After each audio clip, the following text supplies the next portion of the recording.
Welcome to the PI Podcast, your destination for everything NFL, discussing the latest news and providing in-depth analysis of every NFL game. And now, here are your hosts, Ian and Tesh.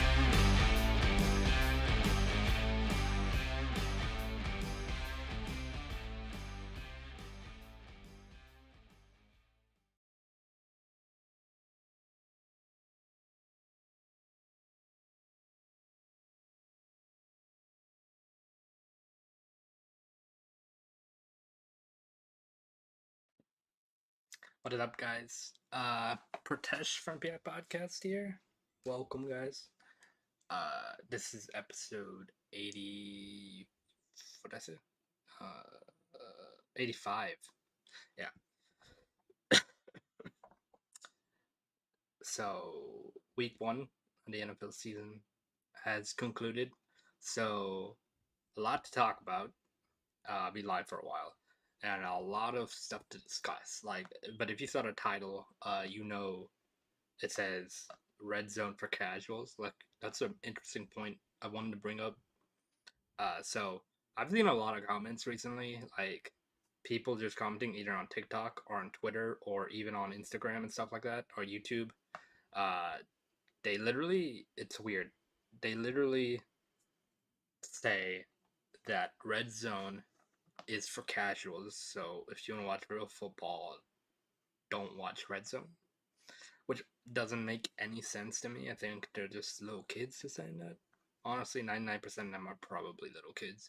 Because, I mean, I guess there's an ounce of truth to that. Because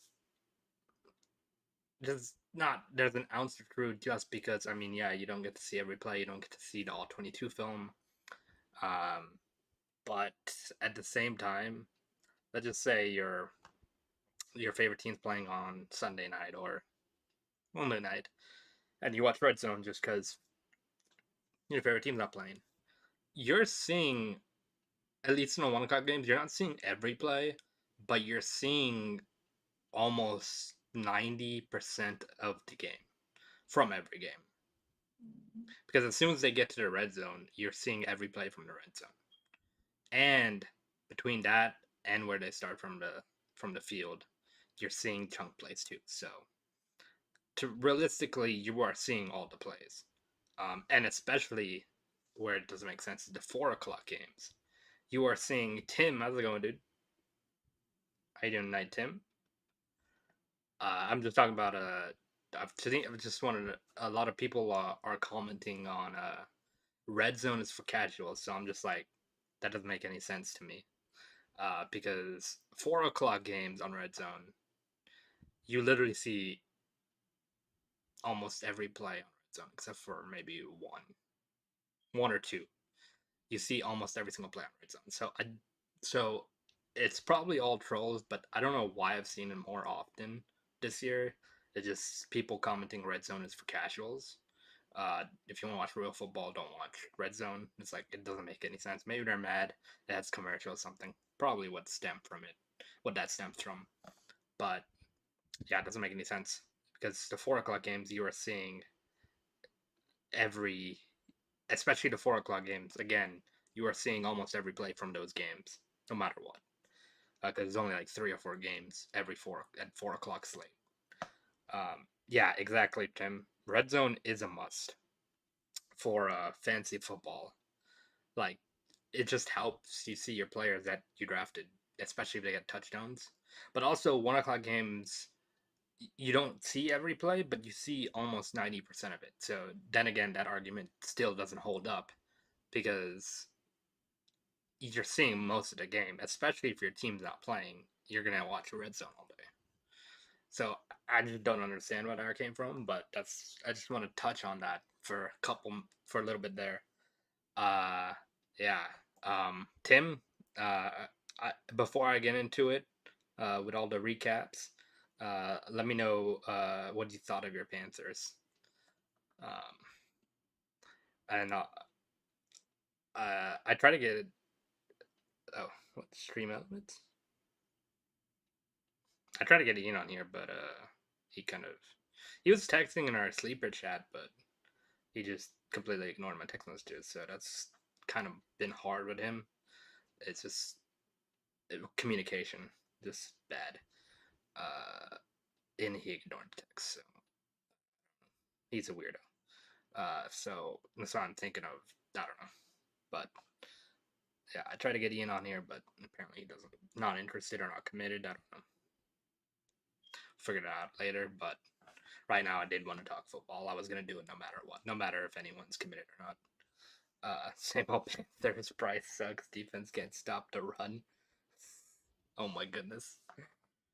See, I'll start off with that game, Tim. I'll start off with that game just for you. So let me see here. Let me go to ESPN. Actually, it's probably way better to see stats and stuff. Cause I watched every single game, condensed film as well. But I saw every play from every game. The only one I didn't finish today was Texans and Rams, but I saw most of it on Red Zone. NFL scores.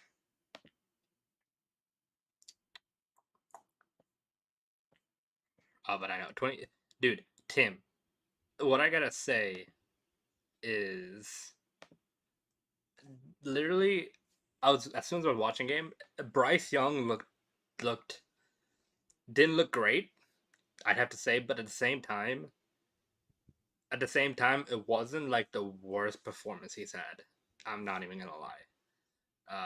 Because as soon as I was watching that game, you guys were still in the game for most of the game, and that shouldn't have happened. The Jaguars, I'll get to the Jaguars in a minute, but they look like they were dominating you, and then the delay happened, and then they just couldn't put you away, which they should have been able to do. And yeah, Bryce Young was off with his throws. He threw two horrible interceptions. I don't ask me. There was a play where it was literally, I think, first or second down, and he literally threw it to the defender right in front of him when he could have just ran for a first down.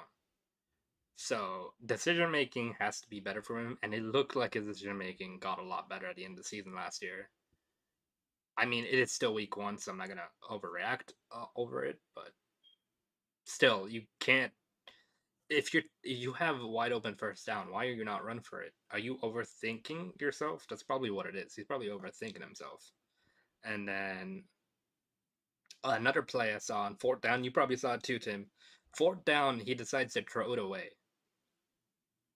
Like, okay, you're getting pressured, throw it away, but on fourth down, you literally just had to throw that thing up. It doesn't matter the consequence. It's fourth down, you're trying to win this game. And their defense, I don't know what was wrong with their defense, but they were horrible against the run. Like, especially before the big Etienne runs. Like, jeez, Etienne destroyed them in the run game. And they were getting some decent pass defense going on. So they were able to stop the Jags a few times. So it really, your defense kept you in the game, but your offense was just stagnant. And that goes along to the Jacksonville side. Like, they were getting pressure a lot. The Jags D line is really, really good. So that's always going to be something that's going to be good for them this season. Jacksonville, Eric Armstead, Josh Hines Allen, Trayvon Walker. Just that line is a really good pass rushing front. And then again, on the offensive side, Trevor Lawrence found his guys when he needed to. And then Brendan Strange also had like 50 yards in one drive, which is actually pretty crazy. He got like 3 or 4 catches in that one drive. But the other thing is, Trevor should have been able to close this game out. He just kept missing throws too. Like, I mean, Bryce Young was bad, but Trevor Lawrence was okay.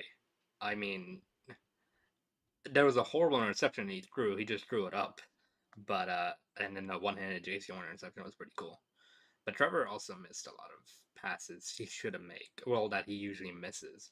Like there's some out routes that he missed that literally he should have made that would have kept the drive going. And then he airmailed one, overthrew a couple balls, and then the interception he literally just threw it up. Yeah, you can't do that if you're not the Panthers. Like, if he did that against the Eagles, it would have been a 40-0 game. Like, I don't know. But they did get the win. Their defense looked really good. They ball hawked all day. Their defense did. Their passing game is going to take a little bit of work. Travis Hunter and Brian Thomas really didn't get too many reps or catches, I should say.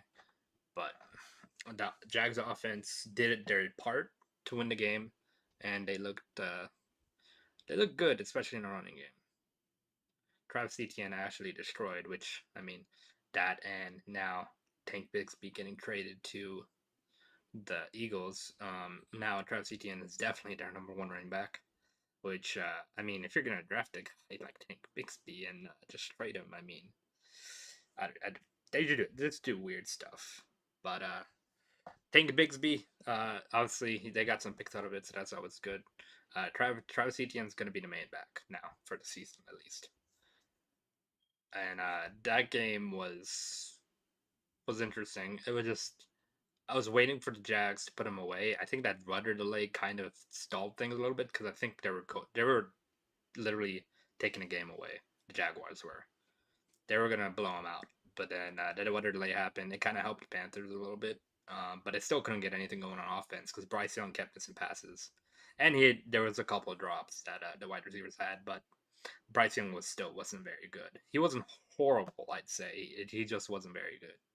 And then Trevor Lawrence has to be better passing wise. He missed throws he should be making at this point of his career. Um, but they got the win.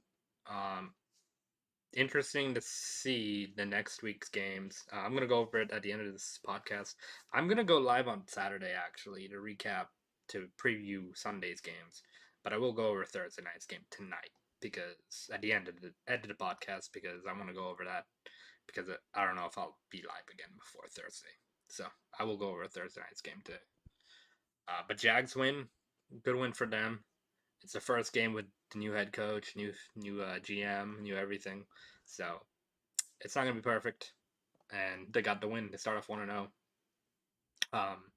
If Bryce Young can't figure this out, it's not looking good. I mean, you had all the confidence in the world that he was gonna do better, and he comes out and just doesn't look like the guy that went 2-1 at the end of the season or whatever the record was. That looked really good at the end of the season. They need that Bryce Young and not this Bryce Young because it's night and day. It's between losing games and winning games. So that was the Panthers Jaguars game. Do you have anything to add, Tim? Only thing gave me hope at Ted McMillan. Yeah, dude. Ted McMillan. Oh, yeah, I didn't even go over that. See, thank you, Tim. Ted McMillan looked really good. I mean, he looked like Bryce Young's favorite target. He got his catches, he got his yards. Yeah, he's gonna be your guys' number one wide receiver for a while. Like, that's a great pick. You guys got a really good pick in the first round, and you hit on it. Ted McMillan looks really good, and I'm excited to see him play. Just need to see him shut down against the Falcons. That's about it. But no, he does look really good. I'm super excited about the connection.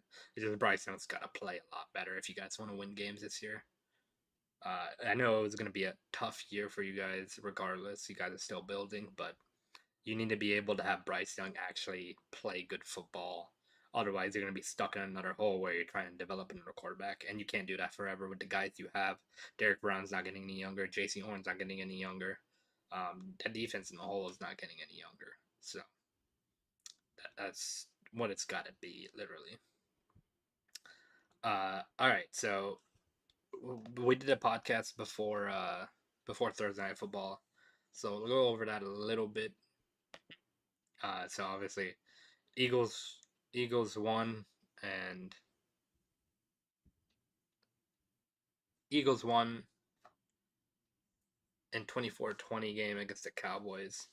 AJ Brown, there's a lot of memes on TikTok right now. I've seen a lot of them, but AJ Brown looked. He didn't really do too much this game. It was mainly Jalen Hurts' running yards and Saquon Barkley running the ball. Jalen Hurts got it out when he needed to. The one thing I want to say is that Dak Prescott and the Cowboys, their offense looked good. Like, they have something working with that offense. The defense actually made some key stops as well, to let them get in position to win this game. It just two huge drops from CD Lamb, your guy that you pay, and he's got to catch that ball. Honestly, he's got to catch it. That's all I gotta say. But CD did get 7 catches for 110 yards, so he had a pretty big day. Except he dropped the two most important catches of the game, and then the Eagles took it away and won the game because of it. But that offense for the Cowboys is going to be interesting. I think they're going to be able to win games this year just based on how their offense looked. Their defense wise, losing Michael Parsons was huge, but they were still getting pressure on Jalen Hurts. And the Eagles' O line is still pretty good, so that's a good sign if you're a Cowboy fan, at least week 1. So the Eagles want to know start the season. I think this game, Chiefs Chargers on Friday Night Football, was fun. I'm gonna go the Chiefs in general. Patrick Mahomes looked like Patrick Mahomes.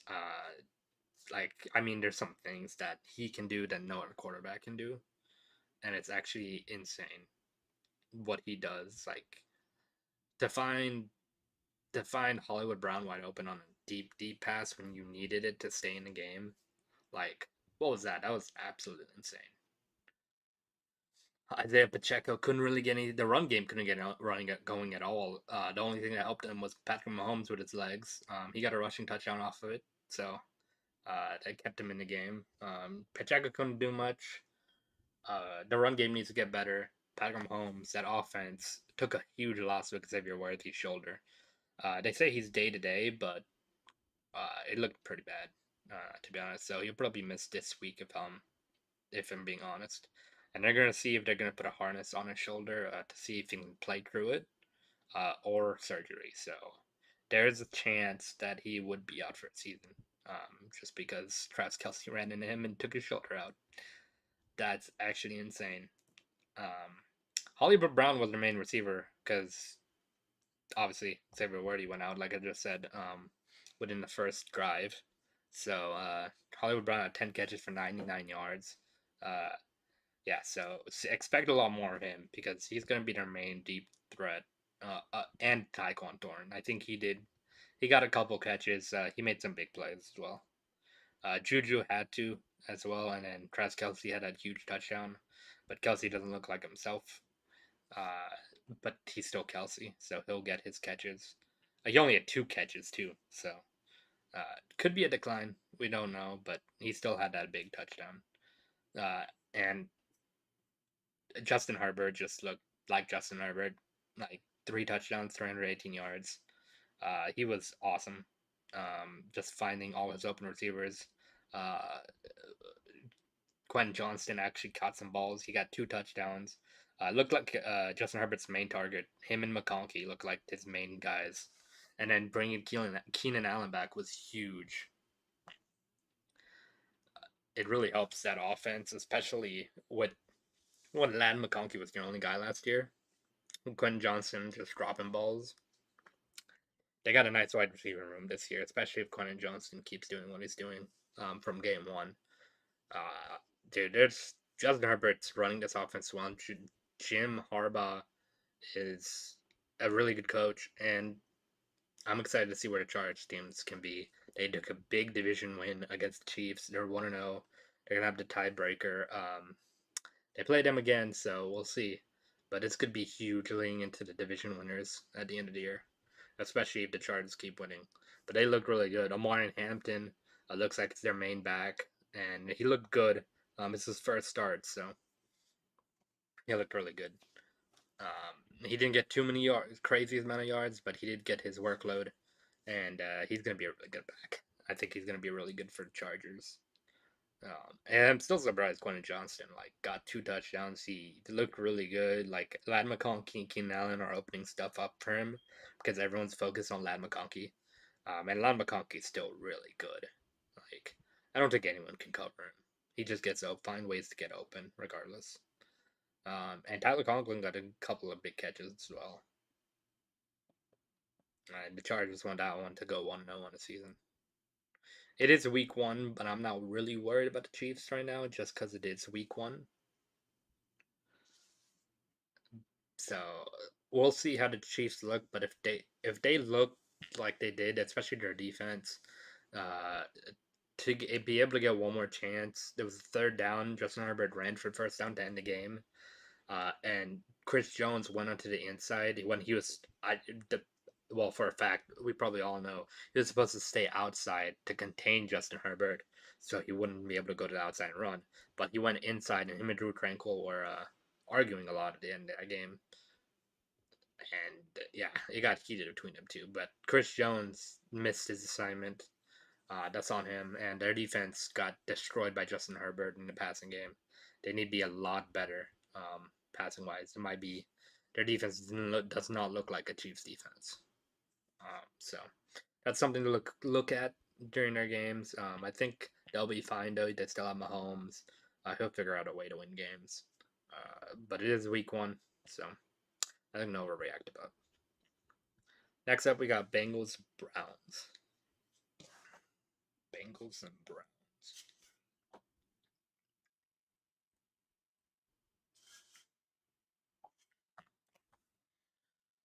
I know y'all are gonna like Jamar Chase literally did nothing. Nobody did anything. If you had a Bengal, maybe except for Chase Brown, if you had any Bengal that wasn't Chase Brown, yeah, you had a bad fantasy day. Because Joe Burrow only had 113 yards passing. Jamar Chase only had 2 catches for 20 yards. T. Higgins only had 3 for 33. Man, it was a rough day for Bengals fantasy players. But this game, Joe Flacco had more yards than Joe Burrow, which is actually crazy. I'm a little worried their O line still doesn't look great. It did give Joe Burrow time to throw the ball sometimes, but that Cleveland Brown defense is good. They've been good for the last few years, and they continue to stay good. Myles Garrett's absolute beast. uh Myles Garrett actually got 2 sacks in a row on 2 straight possessions, like back to back. Not even it was second down, bam, sack. It was third down, bam, sack. 2 in a row in 2 back to back plays. That's actually insane that happened. Yeah, protect Joe Burrow. That's the Bengals' main thing. Like, come on. If you want to win a Super Bowl, you're gonna have to protect him. He can score 50 points a game whenever he wants, but if you can't protect him, it doesn't mean anything. Yeah, the Bengals defense did a really good job on the wide receivers, on Jamar Chase and everybody, holding him to 20 yards, 26 yards. Uh, and then the running game was okay. It was a very defensive game. And Joe Flacco and the Browns had so many chances to go down and win this game. Their kicker missed a huge field goal at the end of the game. Joe Flacco, uh, his yards basically came out of checkdowns. That's his main game right now. I mean, but it works. It works because you got to take what the defense gives you, and he literally was checking it down half the time, which is why he has 31 completions on this game. But the Browns had every opportunity to win this game. Even late, they had the last drive too that they could have gotten, but it got intercepted. So yeah, and then one of Joe Flacco's picks was on him as well, so he threw 2 picks. It was a very interesting game. I do like Cedric Tillman. He made some couple of big catches there. Jerry Judy did this thing. The tight end, uh, Harold Fannin Jr., rookie. He had 7 catches for 63 yards, but when watching the game, he got open and he looked fast, and looks like it's going to be a big target for Joe Flacco this year. And also the running back Dylan Sampson. He didn't get much in a rushing game, but receiving wise, he had 8 catches for a running back for 64 yards. So Dylan Sampson is someone to look forward to. He looks explosive. He looks like he can provide a spark for the Browns team. And as we all know, Joe Burrow and the Bengals, they start slow for some reason. So yeah, this is just one of those things that luckily they got away with a win. But you can't be starting slow every season. That's not how it works. I mean, you can't have bad starts. You're lucky. They got lucky this year. They're 1-0. They got to fix it up. They're going against the Jaguars next week. They're both teams. That's going to be a good game. I'm excited for that one. But yeah, I'll go over my game picks after. At least for Thursday. I'm gonna make sure I go Saturday so I can give game picks for Sunday's games. But I will give my I would just give my game picks. I won't go in depth except Thursday night. Yeah. Defensively too, I think Miles Garrett was amazing. I said he got 2 back-to-back sacks. Brown's defense, they looked really good. They got a lot of tackles. I think Trey Hendrickson also got a sack or a half sack at least. Where is he? Yeah, he got a sack today, so that's cool. Cool to see. But yeah, that game felt really defensive. Really felt like both teams weren't. Felt like it was a week 1 game for them. It's based on like they're getting into the groove of things. But Joe Flacco, he's doing his job, I guess. So Browns can win some games this season. It's just gonna be interesting to see if they can keep it up with Joe Flacco, and if Shedeur Sanders ever comes out to play. All right, Dolphins and Colts. All right, Daniel Jones first started with Indianapolis Colts and the Miami Dolphins, who are looking to stay in the playoff hunt every year. The Colts, the Miami Dolphins look horrible. That's all I'm gonna say. Even watching the game, like they just they look garbage. I mean, Daniel Jones scoring on every possession in the game, which has never been done before. It's at least recorded in the Super Bowl era. No quarterback has ever scored on every possession except Daniel Jones. So that's actually insane. Daniel Jones was sharp. He made his good reads. The running game helped. Jonathan Taylor had 71 yards. DJ Giddens looked good. Danny Dimes rushed for 2 touchdowns as well. He did his thing. He actually had time in the pocket, which he's never had before with the Giants. When we get a Giants game, oh god, yeah. But he actually had time in the pocket. 22 or 29, 272 yards, a touchdown, and 2 rushing touchdowns. So 3 total touchdowns. Yeah. Daniel Jones had a game, and he was finding his receivers everywhere. Michael Pittman had 80 yards receiving. Tyler Warren was big early in the game. He got like 3 or 4 catches on the first drive alone. So that tells you they're going to use Tyler Warren a lot, and he looks good. Alec Pierce is their deep threat. He got a nice sideline catch. That was a dime by Danny Dimes. And just Alec Pierce is a really good tight end, a really good receiver. He's going to be used a lot more this year. Everyone basically got the rock. Josh Downs got a couple catches. Adonai Mitchell as well. So they destroyed the Dolphins. And what I gotta say, like, I didn't expect the Dolphins to come out like this. Like, they need, I don't know what they need. Like, Tua looked bad. Tua's interceptions were horrible. Like, I understand that Tua tries to throw in a spot so his receivers can get it, but at the same time, you got to be able to look with your eyes to see if there's defenders there. The craziest thing was he threw it towards the middle, and the guy just jumped the route. Like it's like he's making rookie mistakes in his 6th year now. So yeah, that's inexcusable for Tua. And then he got baited by Laitu. Like literally, he did not see Latu go back into coverage and guard the receiver, so he just threw it straight into Latu's hands. Look, Tua looked horrible. The offense looked horrible. Jalen Waddle got hurt early, but then came back. Tyreek Hill didn't get many catches either. That offense was out of sync, and it shouldn't be because they're literally the fastest team in the league. You should not have an 8-point performance against the Colts. You should not be losing games like this. And it goes to the coaching as well. I think Mike McDaniel, if this continues, he's gonna get fired early, and he should. I mean, this team looked garbage. They didn't look like they wanted to play a game. It looked like they didn't even want to try. And then Tua in the press conference, he tried to play it off the interceptions. Like reporter asked a question, was when your turnovers happen, why does it come in bunches? And he was like, "Oh, it's part of the game."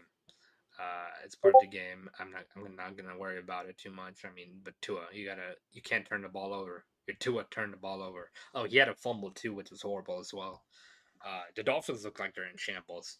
They should honestly, if I was them, I know it's week 1, but they need to reset the whole team. They need to get rid of Mike McDaniel, the whole GM, everybody. They just need a reset of their whole team. Trade Tua or something. Keep him if you want. I don't think he's gonna get it done, but they looked horrible. Dolphins need a reset. They need new people. Just trade away everybody. It's not working. The one A chain you can keep though. He's pretty good.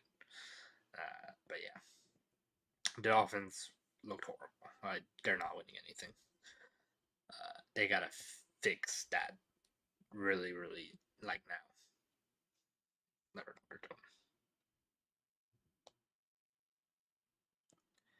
All right. Raiders and Patriots. Gino had a game. This game, I'm not gonna lie. Gino had a game. Brock Bowers looked like Brock Bowers. Unfortunately, he got hurt in the second half. Hopefully, he's okay. But he had 5 receptions for 100 yards. This is their main receiver, of course. Him and Jacoby Myers got a lot of catches. Yeah, destroyed his former team. Yeah, this is a very close game. Neither run game could get going. Like the Patriots' run game was horrible. I guess credit to the Raiders' defense, but neither team could get the run game going at all, which is going to be a concerning sign for both teams going forward if they can't get the run game going, especially the Patriots. You can't have Drake May throwing 46, having 46 attempts. He threw the ball 46 times. Drake May did. A second-year quarterback. You cannot have your second-year quarterback throwing 46 times in the game. And that's due, obviously, to the running game being non-existent. Roman Stevenson only had 15 yards and 7 carries. Travion had 5 for 27. Just not very good at all. That's not how you win games. But the defense has kept both teams in it regardless. It was a close game up until the end, and you could tell that the Patriots' end game decision making was horrible. At the end of the game, he made I think it was like 4 minutes left in the game, and Mike Vrabel, as good of a coach he is, you cannot make questionable decisions like that. Like 4 minutes before the game ended, he literally did. It was 4th and 3, I think, 4th and 3 or 4, and he decides to punt it to the Raiders. And you're down two. You were down two. They're down 2 possessions too at that point. So you gotta be smarter. I mean, as good as the coach he is, he should know that. So I have no idea why he didn't go for it. And literally, he went very conservative at times. Like you have to let your quarterback throw it. I mean, he threw 46 times, but there were other situations where the run game just wasn't working, and it was like 3rd and 15. But it was late in the game, like third quarter, end of third quarter ish. Like you gotta let your quarterback try to get the first down, and he just ran it, tried to be conservative. Even when he was down 2 possessions, so that goes to the coaching as well. Drake May looked pretty good. He looked like he continued where he left off. He has some stuff to grow in, of course, but his interception, kind of kind of his fault, kind of iffy. It's like one of those interceptions, like you can blame 2 different things. And then Gino had a literally with only tight ends being his main receivers, he found a way to do it. And he had 362 yards and a touchdown in this game. And yeah, the Raiders looked good offensively. Brock Bowers and Michael Mayers got some receptions. Jacoby Myers took over the game. Trey Tucker looked like their deep threat. They got everyone involved in that game. And then Ashton Gianti got his first touchdown of his career, which is pretty cool. He didn't really do too much in a run game. Again, neither team could do anything in a run game this game. So the Raiders' offense looked like they can compete. It's going to be interesting to see if they can compete with high scoring teams because they are in the AFC. They got to play if they go to the playoffs, they had to play the Bills, the Ravens, the Chargers, Chiefs. time will tell if they can keep up with those other teams scoring wise. All right, next up we have the Cardinals and the Saints. If you guys have any want to talk about anything else, just let me know. But I'm just going down the list right now. Yeah, and you guys, if you guys are seeing this after, yeah, I will figure out to put this on Spotify and stuff. So if you want to listen on Spotify, it'll literally cut to just when I start the stream. But yeah, Saints and Cardinals. Another another defense. I wouldn't say defensive. I would say another game that most people didn't really pay attention to, especially since Spencer Rattler was starting for the Saints. And Spencer Rattler actually didn't look horrible. I'm not even gonna lie. He made some good big time throws. He got a deep touchdown pass. Uh, not a touchdown pass. He almost got a deep touchdown pass. That's what I was saying. His main receiver was Jawan Johnson though. Jawan Johnson looks like his main target. Him and Olave. Olave got a lot of catches. But I really don't see the Saints going far this year. They had a chance to win at the end, but that's important to the Cardinals not being able to protect Kyler Murray. Kyler Murray, Kyler Murray looked like Kyler Murray. He missed a couple throws that he should have made. There was one up the middle where Kyler just sailed the guy and it was incomplete. That would have gotten him a first down and would have kept the clock running. Would have kept the drive going as well, and it potentially could have scored on that drive. The running game was really good though. Trey Benson had 8 carries for 69 yards. James Conner had 12 for 39. And then Kyler Murray finally found Marvin Harrison. He started getting going a little bit, and he had a touchdown. 5 for 71 and touchdown for him. Trey McBride kept going from where he left off last year, getting a lot of catches, getting open easily. Trey McBride's a really good tight end.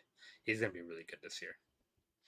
And then other than Trey McBride and Marvin Harrison, no other person had more than one catch except for James Conner, still running back. So they got to find a little bit more separation, which was a big thing in this game. The Cardinals receivers could not get separated from the defenders of the Saints. Like, you need your guys to get separation. It was like Kyler was looking, and sometimes he would have time, but there was nobody open, so he had to run around and throw it away. Saints did a really good job of containing him, especially. He had 38 yards rushing, but you're gonna get rushing yards. Kyler, he's too fast.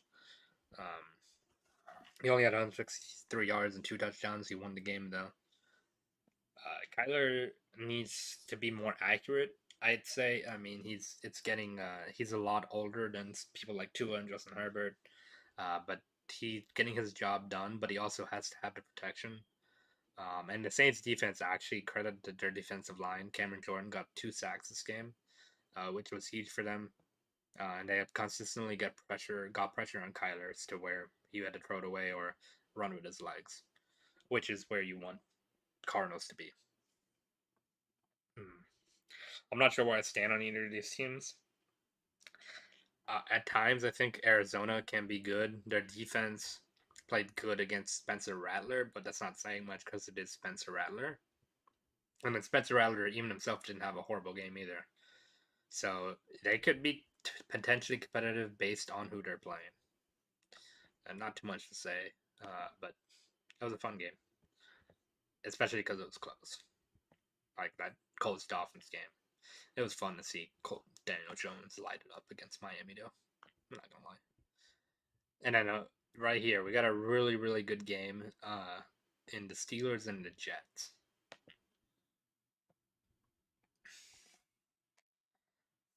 So, oh my god, this game was awesome.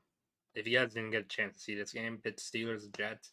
You guys should go on NFL Plus, or if you have Sunday Ticket, go on Sunday Ticket and watch a condensed version of this game. This game was a lot of fun to watch. Justin Fields is amazing. Just gotta say that I thought he was gonna be very inaccurate this year, just based on some things in training camp, but apparently he showed out.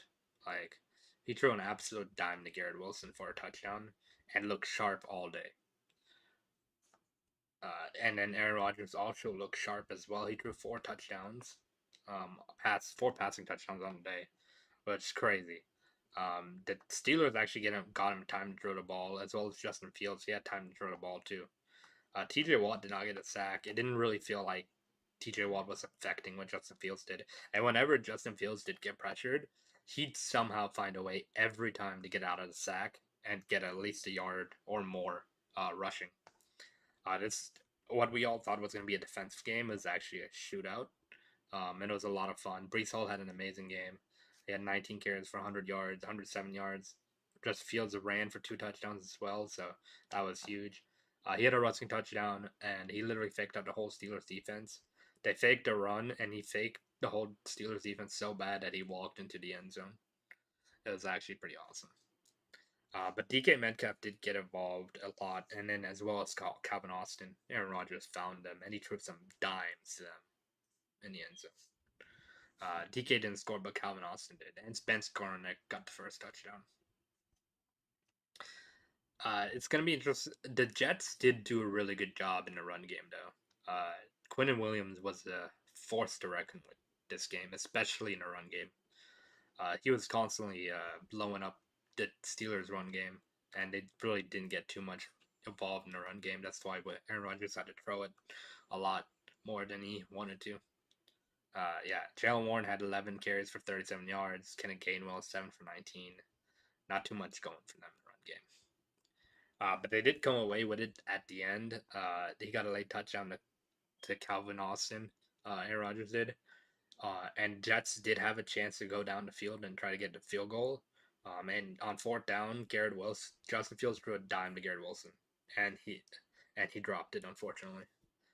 It was due to the hit, of course. It was a really big hit. It was looked hard to hold that ball, but if he held it, I believe the Jets would have gone down the field and scored a field goal, been able to have a chance at a field goal, and would have won this game. But it was a really entertaining game. Justin Fields looked good. We'll see next week what happens. It's only week 1, but Aaron Rodgers and Justin Fields looked good in their teams. And DK Metcalf looked like himself, so that was a huge addition for them. And Pat Fryermuth really didn't get going until second half, so if they can find ways to get him more involved, that'd be awesome as well. And then Garrett Wilson also was amazing for the Jets. I mean, him and Justin Fields were on point. Justin Fields found him every time he was open. He's going to be an absolute beast this year. All right, give me 1 second, guys. Let me get some water. Now, if you guys want to talk about anything, just let me know. Anything specific.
Okay. Bigger surprise, Fields or Daniel Jones? Ooh. Uh, ooh. That's a good question, Tim. That's a really good question. Hmm. Dang. That is a really good question, Tim. Jeez. Ooh, okay. I could go both ways, but to go off that fact, I knew that's tight. That's really tight. I'd say the biggest surprise would be Daniel Jones by a hair, just because I knew Justin Fields was going to be really good with his ability to run, and his ability to escape the pocket, and being amazing at it. The surprising thing that I didn't think Justin Fields would be doing is throwing the ball accurately, as accurately as he did. Um, but I'd say Daniel Jones because the way the way he threw the ball and the way he made decisions was unlike the Daniel Jones we know. Like the Daniel Jones on the Giants, he was very indecisive. He didn't know when to run it, and when he did try to run it, he would sometimes not be able to find the right gap and get sacked because of it, or he'd run the ball in a way that he'd go up tripping, like the famous play that we all know. He tripped. He could have had a touchdown. But this is a different Daniel Jones. You give him time, and dude, he just looked. Daniel Jones was really good. I was surprised that they blew out the Dolphins like that, and the way that Daniel Jones found his receivers wherever he went, he really did not make a mistake. Just about no mistakes I saw from him. And another point that you made me thought of, Tim, the Colts O line was really good against the Dolphins. They gave Daniel Jones all the time in the world. It was insane. But really good question, Tim. I'm gonna say Daniel Jones on that. That was a really good question, man. Oh, next up, if anyone wants to ask any questions, please don't be hesitate to do so. You can I can make it a Q&A. I'm just going over the games from this week. I went over most of them. I really just got the 4 o'clock games left and the Sunday night and Monday night game, basically. But yeah, if you guys are new, we are the PI podcast. I'm by myself today, but you might see Ian if he answers back ever. But we do go over every week's games. So if you're into that, hit that subscribe button. We have a lot of fun doing it. And if you guys have any questions or want to ask me anything, do let me know. Tim knows. Tim's a longtime subscriber. But yeah, Commanders and what do you actually? I'm gonna ask you the same question, Tim. What do you think? Who do you like? Who do you think was the bigger surprise, Fields or Jones?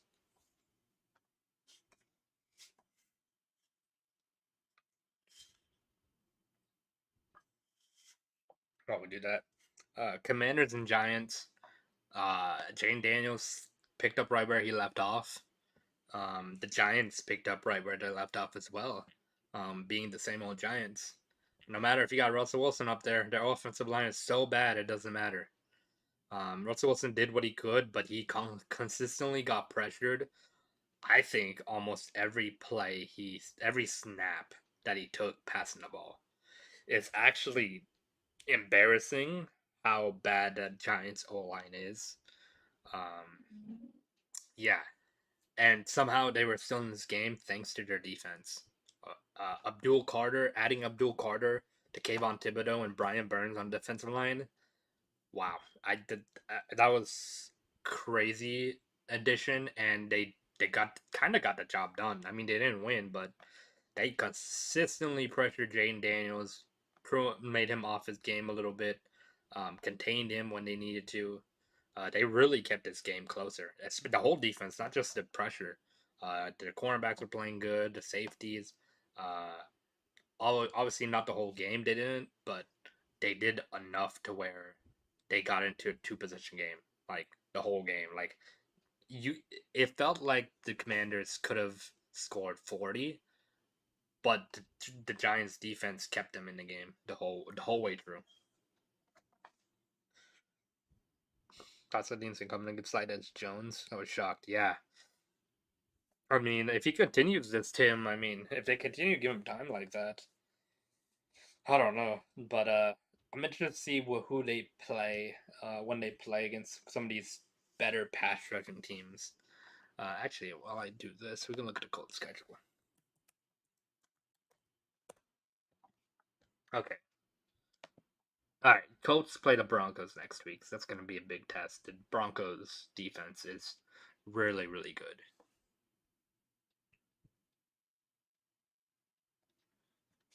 And then they play Titans, Rams. Rams would be a test as well. Raiders, kinda. Chargers will be a test. We played a They played we play them in Germany. Falcons do. They played the Steelers as well, and the Chiefs, Texans, Jags, Seattle Niners, Jags, and Texans. Dude, they have kind of a tough last 9 games of the season. Like literally starting from November until the end of the season, they have a tough schedule. Jeez, that's gonna be weird. Um, Russell Wilson, he did what he had to do. Honestly, like he checked it down a lot of times just because the pressure, the O line just wasn't good enough. And when he did have time, he actually was able to get some decent balls out. But also, he did have time and miss some easy passes that he shouldn't be missing. Yeah, he was 17-37, 168 yards. Literally, that Washington defense was hounding him. And a big reason why they weren't able to do anything is because that run game was non-existent.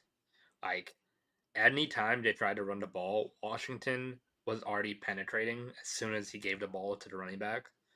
Uh, Literally, Russell Wilson led them in rushing. That's how bad it was. I mean, when you can't run the ball, you can't do play action, which Brian Dable likes as well. But you also can't pass the ball regardless if you can't run the ball. So obvious passing situations just make it that much harder. Malik Neighbors is a stud. He made some amazing catches, and he got the a giant. Russell Wilson got the ball to Wanda Robinson, who's good as well. Um, if you can run the ball, you can actually set up play actions to where Malik Neighbors and Wanda Robinson can go deep. They just can't get it done. I mean, you have like was third year for the Dable now. If you can't fix the O line, I mean, you're not gonna win games. And looking at it, the Giants, looking at Giants schedule, I saw this 2 weeks ago. Like the Giants have probably the hardest schedule in the NFL. Listen to who they play. Like, uh, they played Washington, which is tough in its own, but it's a division game. If you can win that game, I mean, it goes a long way for your season because next week they play the Cowboys, who look good offensively. Then they play the Chiefs and the Chargers back to back. Like I don't know who made Giants schedule, but they did not do them good at all. Then they play the Saints, which should they that if there's one game they're gonna win the season, it's gonna be the Saints. Then they play the Eagles, the Broncos, and the Eagles again. So in 3 weeks they play the Eagles twice. That is a death sentence waiting for them. And then they play Broncos in the middle. Like the Broncos defense is amazing. How are they gonna do anything against them? And then after that, they play the Niners, and then the Bears, who can be really good offensively. You could say they have a chance there. Okay, that's fine. But then after that, they play the Packers and Lions back to back. Like, geez, these schedule makers made the Giants like I don't even know what the Giants weren't even a good team last year, and somehow they're getting this hard schedule. And then they play the Patriots, which can be a winnable game. And then the last 4 games of the season against the Commanders again, Vikings, Raiders, who look good with Geno Smith. How are they going to cover Brock Bowers and everybody? That can be a winnable game for them. And then they play the Cowboys for the last game of the season. So the Giants are in trouble, honestly. They knew if they want to do anything, I don't know. I just don't think they can. Their schedule is just too hard. I mean, there's nothing favorable for them. Especially if they can't get a run game going. You're going to get blown up by the Eagles twice if you can't get a run game going. And especially if you don't protect Russell Wilson at all. Which is why I think they're going to be. We're going to see Jackson Dart over here in a couple weeks. So, get ready for that. See what he can do. I wouldn't expect anything crazy from Dart this year. Probably next year, you can say. Giants kind of a chance. This year though, the schedule is way too hard. I mean, it's it it's not looking good for the Giants at all. Jane Daniels looked good rushing the ball. The only thing positive I'd say about the New York Giants though is their pass rush. Their pass rush is amazing. And their defense can keep them in games when they need to be, when they need to.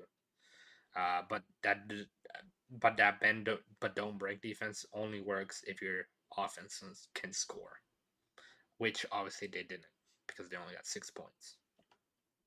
Um, Jackson Crosby married Bill. He had a good game. He looks explosive, as really explosive. Jane Daniels with 68 yards. Debo Samuel was Jane Daniels' favorite target. He had 7 catches for 77 yards. So looking going forward, him and Scary Terry only had 2 catches, but that opened up Debo Samuel, and Jane Daniels found Debo consistently. Yeah, I think a lot of people already see Dart already. But I'd say you can give Russell Wilson another week just because the Giants O line is so bad. You don't want to put your rookie quarterback in a situation where he's gonna fail. But I'd say put him in against the Cowboys rather than put him in against the Chiefs on a Sunday night football game. Like that's just hard in general. All right, yeah, Washington looks Washington looks good. All right, next up we got the Titans and Broncos, and what ended up being a really defensive game. Uh, like the Titans actually, their defense is gonna keep them in games. Their pass rush is good. Jeffrey Simmons is really good. Where is it? Jeffrey Simmons was really good. Sebastian Joseph Days on that line. They got L'Jarius Sneed, Quandre Diggs can play. Tavondre Sweat on the D line as well. That Tennessee D line is really good, and their defense is what kept them in this game as well. I thought this was going to be a blowout for Denver. I thought Denver was going to win like 30 to 10 or something like that, but the Tennessee Titans, they stayed in this game. Malik Willis did not look horrible at all. Uh, he had a horrible completion rating, but that's because there was a lot of drops from his receivers, but also putting a rookie quarterback against that team in Denver it's going to be tough for any quarterback. And they almost ended up getting a drive to win the game. And also penalties. If no other game I've seen this season has been most affected like this game in penalties wise, like at least for one team. Like the Tennessee Titans had so many penalties. It kept constantly pushing them back on first down. Like they'd constantly be in 1st and 15 or 1st and 20 the whole game. And that's really hurt them a lot. But Cam Ward actually he can throw the ball. He looked like he could throw the ball well, to that matter as well. So it's gonna be fun to see him.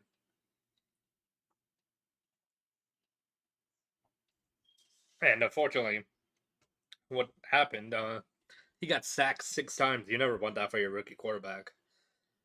So that goes into it as well. The Denver defense is good, so we'll keep our luck on that as the season continues. The run game was okay. Tony Pollard had 60 yards on 18 carries, 3.3 average a carry. Not very good. They really couldn't do anything because of that penalties as well, and then the Denver defense just suffocated them, as well as Tennessee's defense suffocated the Broncos as well. Corn Sun got a huge touchdown at the end of the game. There was really bad clock management at the end of the half, where the Titans could have ran it on 3rd down and gone like 40 seconds off the clock, and Denver probably wouldn't have scored a touchdown or even a field goal. But apparently, Brian Callahan wanted to pass the ball for no reason. Like, what?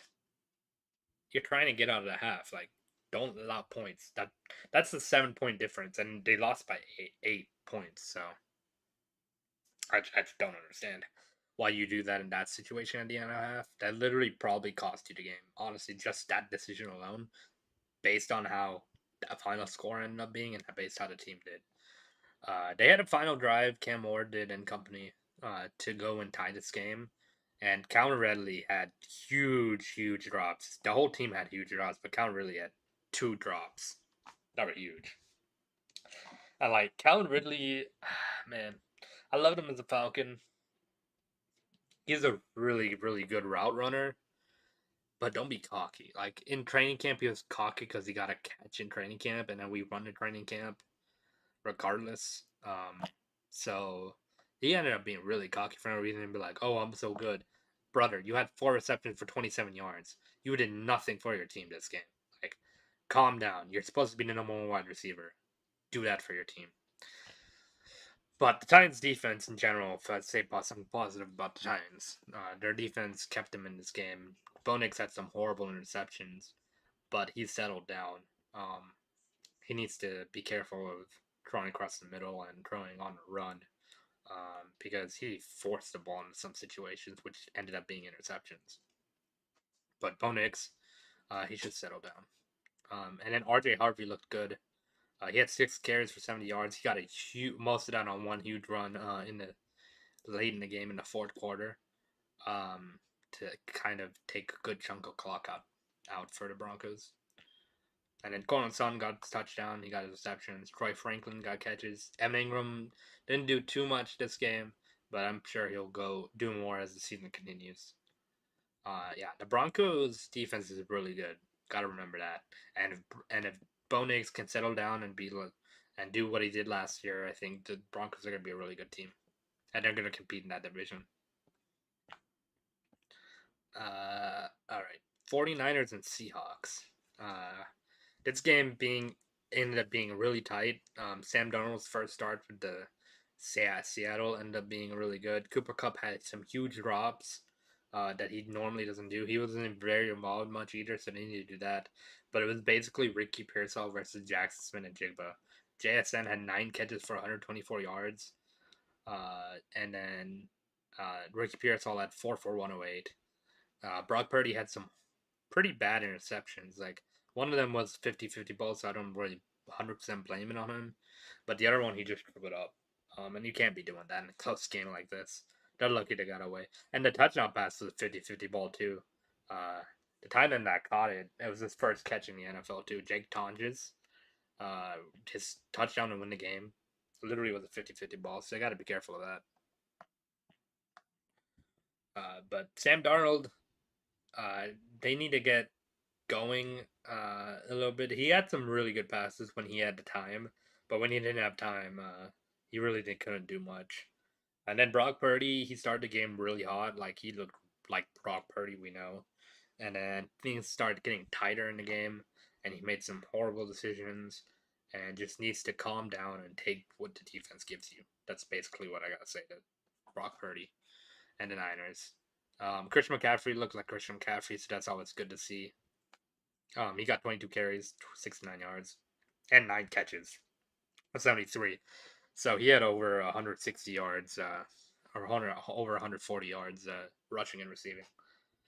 So Christian McCaffrey is back, and unfortunately, the injury bug hit him again. Brock Purdy got hurt, but I think he'll be fine to start next week. And then George Kittle had a hamstring injury, so he'll be out several weeks. So that's never a good sign. Somehow the 49ers are always getting hurt. Don't ask me how. But actually, what was surprising is Zach Charbonnet and Kenneth Walker almost split their carries. And Kenneth Walker couldn't do too much against this Niners defense, run defense. There's going to be something to look forward to as the season goes on. If Kenneth Walker and Charbonnet will split the carries, or Kenneth Walker is for sure their main back, and they're going to get more carries for him. But JSN looked amazing. I'm not going to lie. If Cooper Kupp can just get going, then I think that offense can be really good. But it was a good game. Seattle had a chance to go down the field and try to win the game, and they ended up not being able to do it. Niners just need to calm down, and they need to play. Brock Purdy needs to play clean football because they easily could have lost this game. All right. Feel free if you guys have any questions, just comment them. I will answer them. Then we got Lions Packers. Well, there's gonna be a big game to talk about. You guys know the Sunday night game. I'll have to talk about in like a lot. But we got Lions Packers here. The Packers, they look like playoff contenders. Like they literally are amazing on defense. Adding Michael Parsons is insane in itself, but the way he looked in his first game as a Packer, he got his first sack in as a Packer. But when he was in the game, he constantly wreaked havoc on Penei Sewell, who's one of the best right tackles, if not the best right tackle in the NFL. Yeah, he constantly got past him. So that shows you how good Mike Parsons is and how stupid the Cowboys are for trading him. So they suffocated the Lions. The Lions stayed in this game for a good bit in the game, though, and they were able to get some drives going, which is good. The problem they had was their run game didn't do as well as they needed to, and that was big part to the Packers playing really good defensively in run game. Michael Parsons got in there. Rashawn Gary was really good this game. He ended up having some tackles for losses and a sack. I think a sack, but he had tackles for losses and was really good in the run game. And then Laporta was Jared Goff's main target, and Jared Goff got sacked a bunch, and he had got pressure in his face so much. The Packers caused havoc for the Lions, and I think the Lions will be fine. They just need some time to adjust because they don't have Ben Johnson or Aaron Glenn anymore. Their defense did still end up playing well for half the game or 3/4 of the game, but you have to play the whole game, of course. But I think they'll be fine. They just need to settle down and get their get their offense going, get their run game going more, and they could have won this game. That's just a big reason, but the Packers dominated. They shut down the run game. They were suffocating on Jared Goff, and that's why they won that game. And Jordan Love looked good. Like he was throwing dimes to Romeo Dobbs, Dontavian Wicks, Jaden Reed. He was throwing it on the money. So that's a good sign for Packers. If they keep doing this, they could win their division. If they keep looking like this. Texans Rams. The Rams defense looked really good. This was a defensive game. No one could really get too much going. Puka Nakua got hurt early but came back. He was bleeding a lot, but he had 10 catches for 130 yards, so he did his thing. Devontae Adams was a really good pickup for them, especially since losing Cooper Cup, because he was able to get clutch catches for them.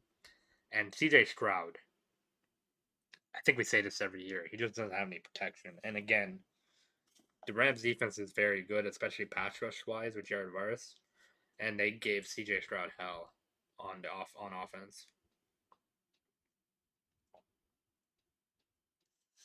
CJ Stroud just didn't have any time to throw the ball. He was inconsistent. Maybe it was just week one, that's why. So we'll see the Texans going forward. But if they can't fix their O line issues, it's gonna be hard for him. And then Sunday night, I know this is. I hope all of you guys saw this game. This was probably the game of the year. If not one of the game of the years already. It was only week one. It's only week one, so and I'm already saying it's probably gonna be the game of the year. So, dude, this game was something else. The way the Baltimore Ravens looked like they were just dominating the Bills from the get go, and they were just gonna run away with it. Jamar Jackson was awesome running the ball. Derrick Henry destroyed the Bills, 2 touchdowns, 169 yards rushing. He looked unstoppable. Zay Flowers looked unstoppable. Lamar got the ball to him. He got 7 catches for 143 yards and a touchdown for Zay Flowers. DeAndre Hopkins had a one-handed touchdown catch that should have basically almost sealed the game for the Ravens. Should have got all the momentum to their side. And then Josh Allen and company, they just kept scoring.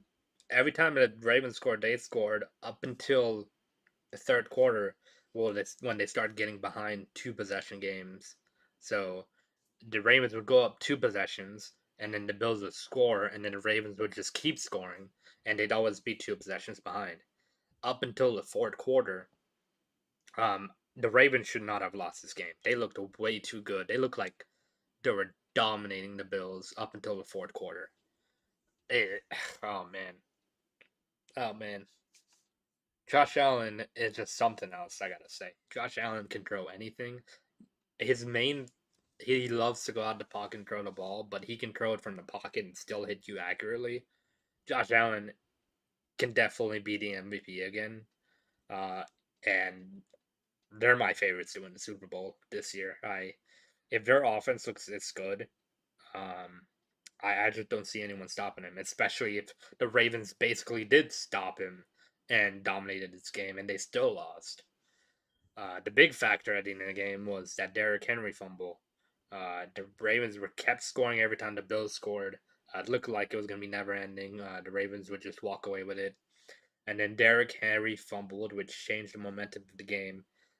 With 4 minutes left, the Bills were down 2 possessions. They scored, made it back to 1 possession, and then Derrick Henry fumbled, and they scored real quick again. And ended up going up. And then the Ravens scored, and Josh Allen put together an insane drive to, that had Khalil Shakir and Keon Coleman had huge catches, and they ended up winning the game with a kicker that just came from home the same day, which is absolutely insane. Came home on Thursday, gone to the stadium, onto the facility on Thursday, and kicked a game-winning field goal on Sunday. That's actually insane. Josh Allen had 2 rushing touchdowns. He had 394 yards and 2 touchdown passing. So he had 4 touchdowns total. James Cook had a rushing touchdown. Keon Coleman had 8 receptions for 112 yards and a touchdown. Yeah, just all around. Josh Allen got his ball to his people. And when the game mattered, he stepped up and he basically almost had a miracle win. They scored 22 points in the fourth quarter and ended up winning the game 41-40. If you guys didn't see that game, you guys gotta go watch it again. It's game of the year, by far. And then talking about the Monday night game before I get into my Falcons game. I saved that for last, of course, but yeah, this Monday night game. Yeah, there was some dumb things that happened early. First drive of the game, the Chicago Bears looked really good. They went down the field with ease. Caleb Williams rushed in for the touchdown.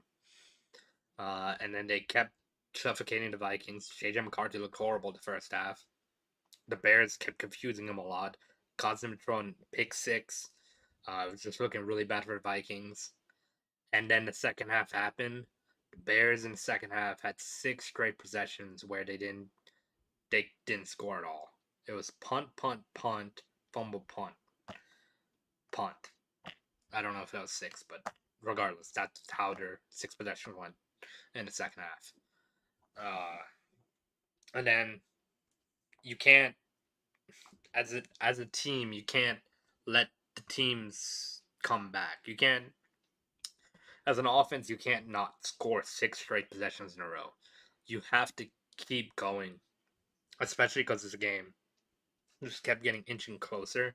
The Vikings kept figuring stuff out. J.J. McCarthy kept figuring it out, and then they gave it back to Caleb Williams and the Bears, and what do you know? They just punted again. So their offense could not get going at all in the second half, and that ended up costing them the game because J.J. McCarthy went up 2 possessions on them, and they had to rush and get a quick touchdown. Then they needed one more stop, and they couldn't get it, which was really confusing because on the kickoff they could have kicked it out of bounds to stop the clock and have the 2-minute warning as well, which would have gave Caleb Williams at least, I'd say, a minute to go drive down the field and kick a field goal to tie the game or something like that. So the Bears crumbled just from the get-go. The Bears crumbled, and that's not a good sign looking forward for them, especially for confidence-wise. But I think their offense can get better. Ben Johnson's this first game. I'm not gonna flack him too much, but he did crumble in the second half. The whole team in general, they were shutting down the Vikings in a hole and JJ McCarthy the whole time, and they just couldn't get it done. And the Vikings are barely winning, winning by 3 points.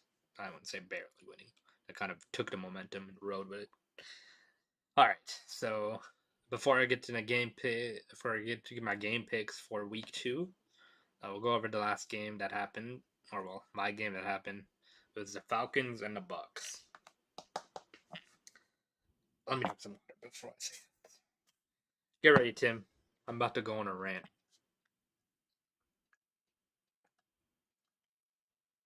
And for everybody watching after the live, appreciate you for watching after the live too. But get your popcorn ready. I'm about to go on a rant.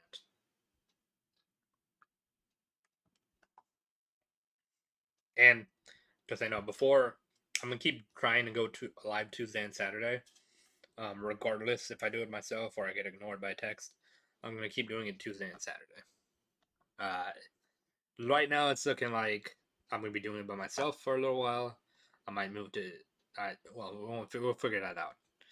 But yeah, communication is key, especially. So I'll probably, if any of you guys want to be a guest host or anything, anytime, just feel free to reach out. Yeah. So, all right, let's get into it. Falcons Bucks. Michael Penix looked really, really good. He threw the ball accurately. He missed a few throws, sailed some balls. Okay, yeah, it's only his fourth start in the NFL. I can live with that. Um, Baker Mayfield, the defense, Falcons defense, we got a lot more pressure, which I was really excited about. We did only get one sack, but we did get a lot more pressure than we ever have in a game the last 7 years. So that was something I was happy about. We played really good in the rushing game as well. We basically stopped the run. They had 100 yards total, but really most of that came off of Baker Mayfield's rushing yards.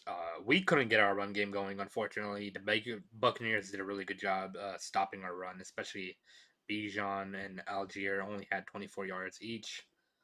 So they really shut us down in the run game, which made Penix throw more, which was okay because Penix was actually diming. Bijan Robinson was our main receiver, 6 receptions for 100 yards and touchdown. Kyle Pitts had 7 catches for 59 yards. Drake London had 8 catches for 55 yards. He would have had more catches and yards, but unfortunately, he injured his shoulder. He should be okay for next week. It's just a little AC sprain, so he should be okay. And then Darnell Mooney should be back next week, which I'm excited about. But our defense played really good.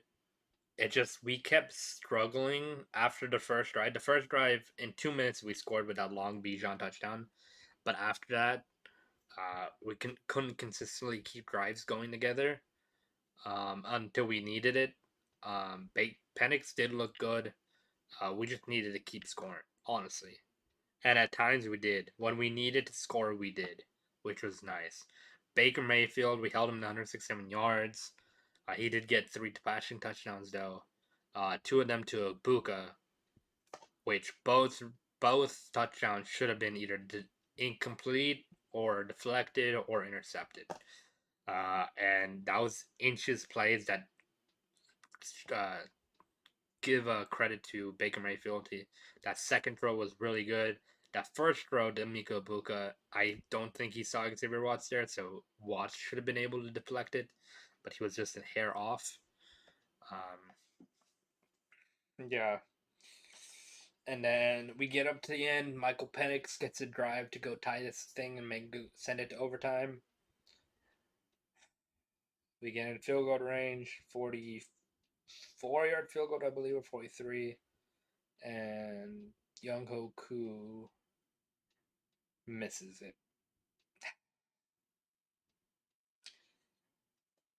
And if he makes that, he sends us to overtime. And who knows what would happen. We could have, because of the new overtime rules, each team gets a possession regardless. So, yeah. Young Koo. I still believe in Koo. I just think he's gonna have competition now. If he does that again, he should be cut. Honestly, just Young Koo should be cut if he misses under a field goal like that. I mean, he had too much leeway last year. and then if he keeps continuing that this year, he's not gonna have a job. But next week we do need to get our rushing game going, which should be nice. But that, yeah, I feel like we should have at least tied the game, gone overtime, or we should have won the game. Yeah, because there was multiple times where we were about to get a sack, and Baker Mayfield got out of the sack and ran for first down or whatever. We have to contain him and pressure the quarterback. And that's literally what it is gonna come down to. So Buccaneers won that game 23-20. So tight game. All right. So that was week 1 in the NFL. If you guys have any questions about that before I move on to Thursday night's preview, let me know. Feel free to ask anything you want. I think what's up next on the timesheet is or timesheet. I don't have a timesheet. I'm just gonna go over the Thursday night game and get my game picks early. I'm not gonna go over the games. I'm just gonna get my game picks, except for Thursday night's game. But then Saturday night I will go over all the Sunday's games and Monday. So that'll be a lot of fun. And yeah, I'll be needing a lot more water because be talking myself. So yeah.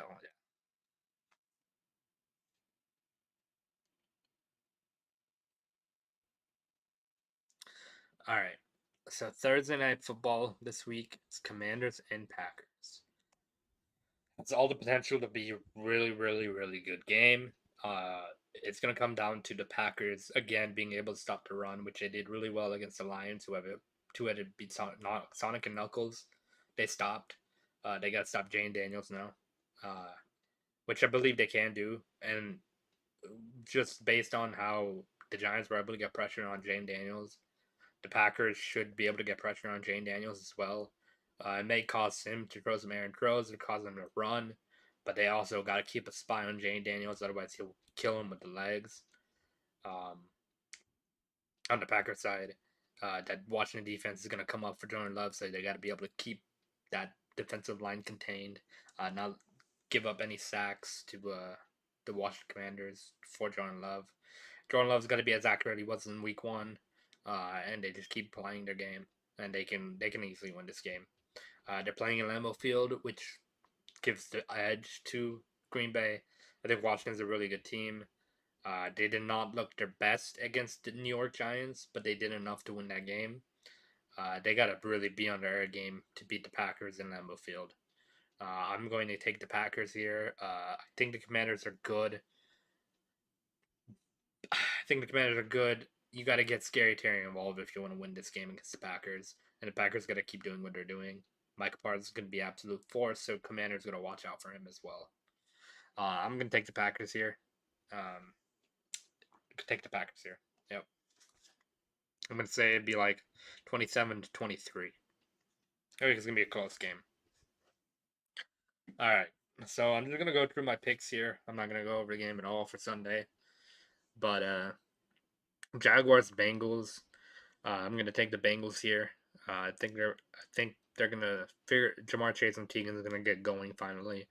I do not like Jags secondary regardless. They played the Panthers, obviously. They're not a very good team.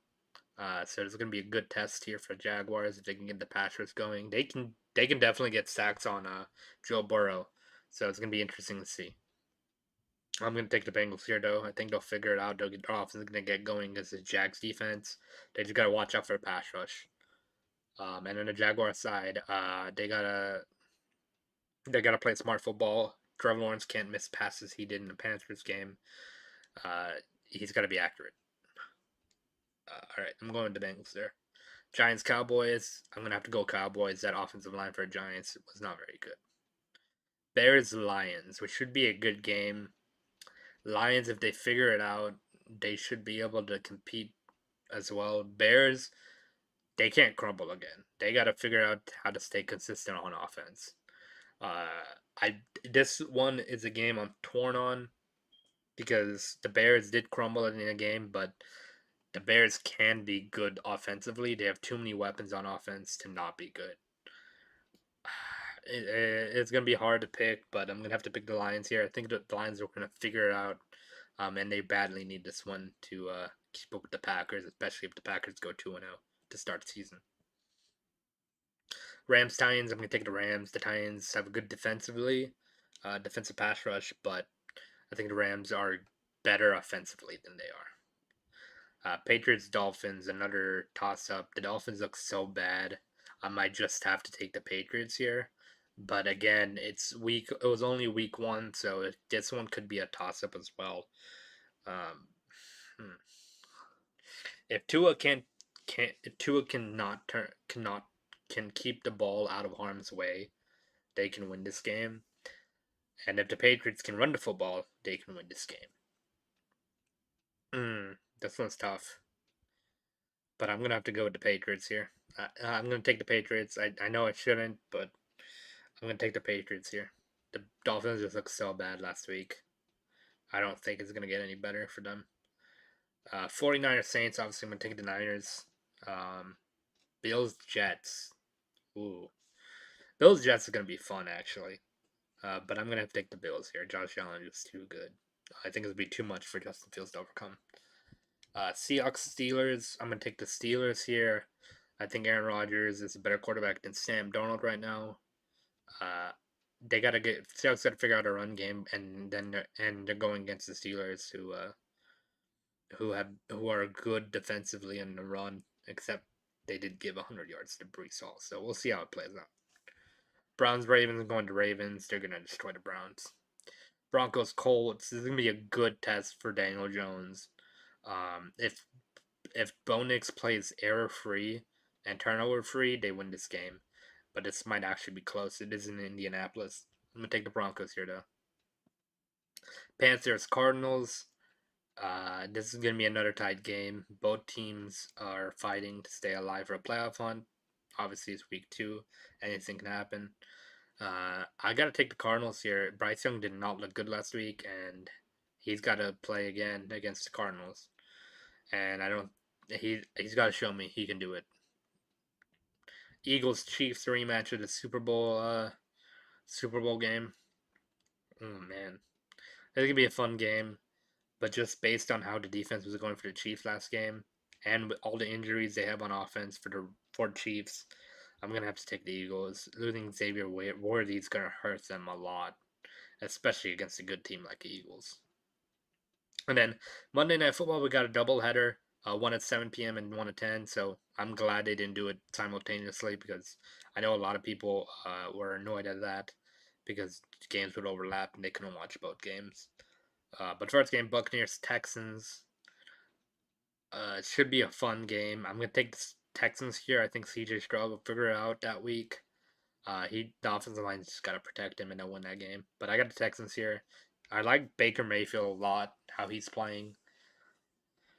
I just think that CJ Stroud will figure out this game. Then we got Chargers Raiders. Geno Smith did look good, but Chargers just look like the all around better team. I'm gonna take the Chargers there. But yeah, that is the week 2 games. I did go over Thursday Night Football. Packers are gonna win that game, I believe. Yeah, this is gonna be a fun game. It's gonna see if Scary Terry can get the ball in his hands. See if the Packers can get the run game going a little bit too. Excuse me. Jordan Love's gonna stay accurate. And it's in Lambeau Field. They got all the advantage for Green Bay here. So I have to take Green Bay. Man. Tim, you got anything any good questions like the first one? Ask away.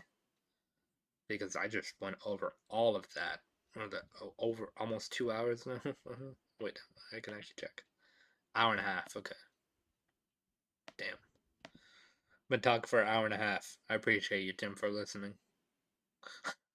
But listen to me talk for an hour and a half. Oh my goodness. But I did it. I watched every single game from this week and went over all the games, so you're welcome, whoever's watching this after the live's over. And thank you for watching, of course. Yeah. Week 1 was really fun. I'm excited to see week 2. Uh, oh, and actually, I forgot one game: Falcons and Vikings. Uh, I'm gonna take my Falcons here. I know JJ McCarthy looked good at the end of the game on Monday night. I think we can get pressure on him and force him to make some mistakes. And I don't think Kim Young Hoku is gonna miss like that again, especially if we need him. Can Falcons take care of our QB problem week 3, please? Oh man, I hope so.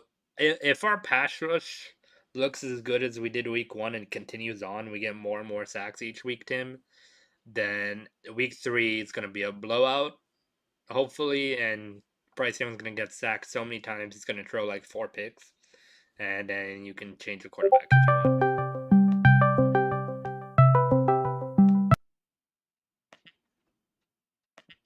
So, yeah, I mean, the thing is, Tim, you gotta, you look. He didn't look horrible. He didn't look like the worst quarterback in the world on on Sunday. So, and you don't want to wish Bryce Young badly because you guys are gonna have to be stuck in QB hell again. I don't think you want that. I know you've seen Bryce Young play well, but do you have any faith in him at all, or do you think he just needs to go in general? I mean, Arch Manning is there next year, so would you rather have him, who actually he didn't look great either, but what did Texas do week 2? I don't watch college football that much, but I can see what Texas football. They lost again. Okay, they just beat a non-ranked school. Okay. He had 300 yards, 4 touchdowns. I mean, that's not really a test. That's against like a no-name school.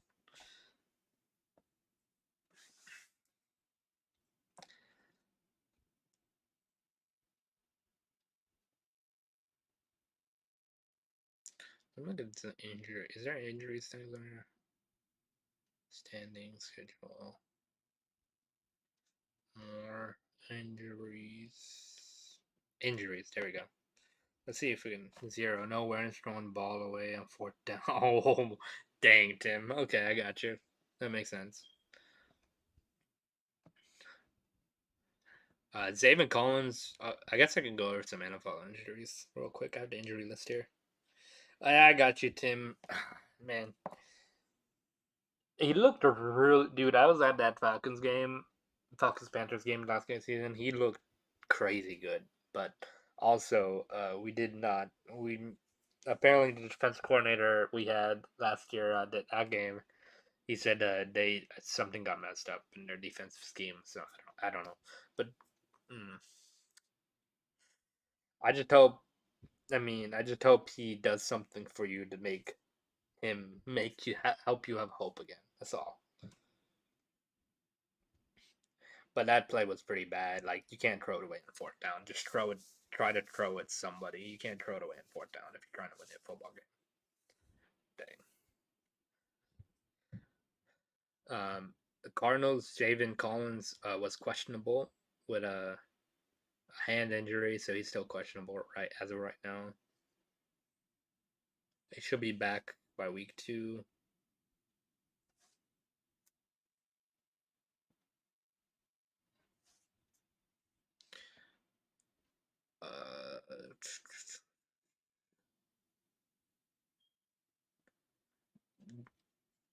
Dang, the Cardinals actually had some injuries before this game. Like Sean Murphy Bunton's out. He's out for the season. Hope is on a prank squad. Hendon Hooker. Oh my God. Oh, dude, I didn't even realize Hendon Hooker got cut by the Lions. Dang. They got 3 guys on injured reserve. BJ Ojolari's been out. Is gonna be out till October. Bilal Nichols out till October. Damn, they have a lot of injuries. The Cardinals do before it's even started. Falcons for us, obviously Darnell Mooney is injured. DeMarco Adams, Jamal Agnew. He's fine though. Obviously Drake London, he's okay.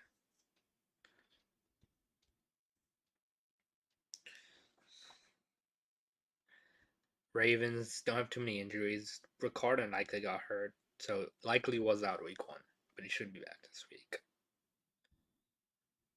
Tre'Davious White got injured. Tyler Bass will be back in a month. Jacob Quana got injured. Tershawn Wharton got injured. He's going to be out 2 to 4 weeks for you guys. Patrick Jones is questionable with an ankle injury, and he should be back this week. Estimated return date. Dang, it's crazy that Jonathan Brooks, unfortunately for you guys, Tim is out for the season. Were you high on Jonathan Brooks at all? Or were you excited to see him play? Bears, Kyle Gordon, Jalen Johnson, TJ Edwards, they should be okay for next week, and Roshan. Austin Booker. Bengals don't have many injuries at all. Browns.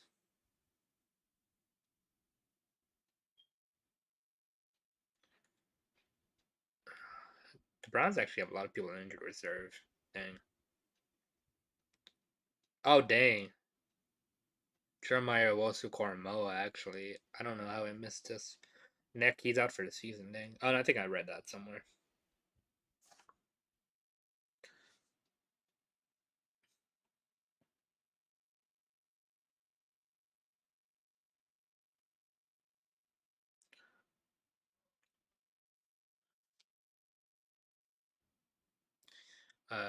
I forgot Jonathan Mingo was on the Cowboys now.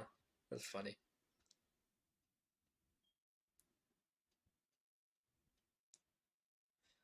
I didn't understand drafting him last.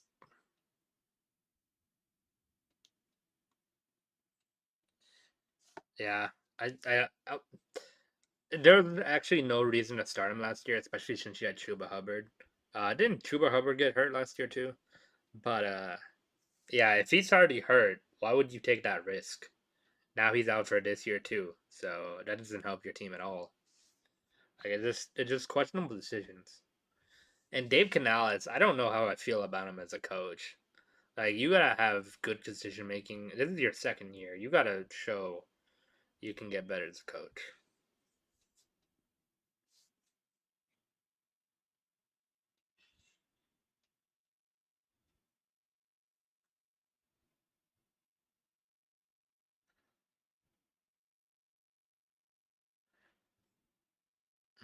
Evan Ingram has had a calf injury against Titans. Greenlaw did too.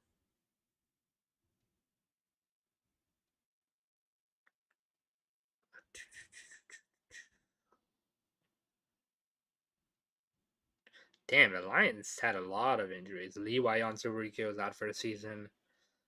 Ennis Rakestraw out for the season. Lee McNeil's out till December, which is a really good D tackle for them.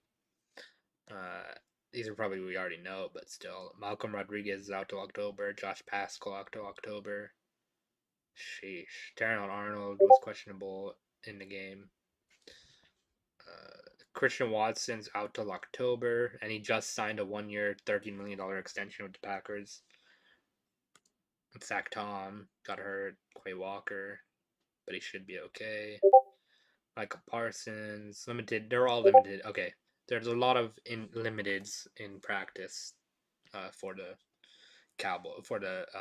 Packers today.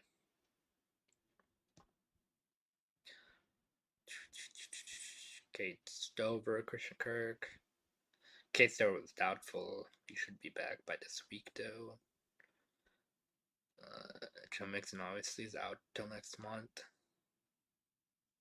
Tank Dell was on a pup list, but his estimated return date's October 5th. I thought he'd be out for the season, though. Maybe just like a timeline. Maybe he is out for the season regardless. For the Colts, Charvarius Ward and Jalen Jones got injured. So we'll see if they play next week. That'd be huge. For the Jaguars, they don't really get injured too much, so that's good. No notable ones. Xavier Ward is day by day with his dislocated shoulder. So we'll see if he plays this week. Brock Bowers had a knee injury.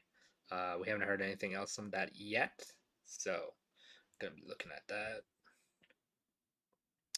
Denzel Perryman for the Chargers is a week to week with a high ankle sprain, so he might not be back next week.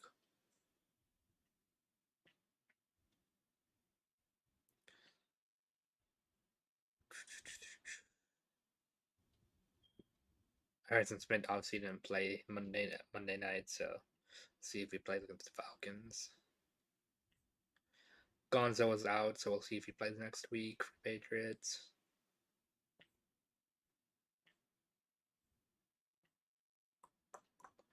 Kenny Nwangu, we'll see if he plays next week. He got ruled out for the Jets game. Landon Dickerson got hurt. Possibly be back this week. Derek Harmon had a knee injury, and was ruled out already for week 2. So that's crazy. They're rookie. We'll see when Derek Harmon comes back in. That's gonna be fun to watch. George Kittle's on injured reserve, so he won't be back for a month. That's crazy.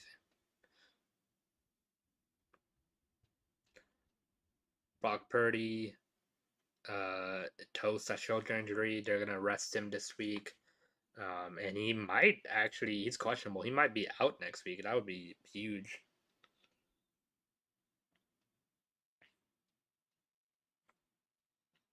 Tristan Wirfs still out.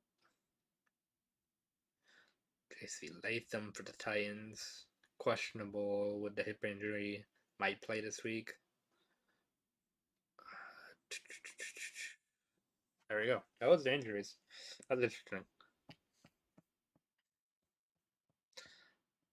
But yeah, if there's anything else you want me to talk about, Tim, just let me know. I am all ears. It's Q&A time, I guess. Just looking at some certain things. Oh, Falcons did sign. We did sign Parker Romo, so we'll see if Koo actually gets cut or not. Gets the boot. After week 1, Bijan's a receiving leader. It's funny.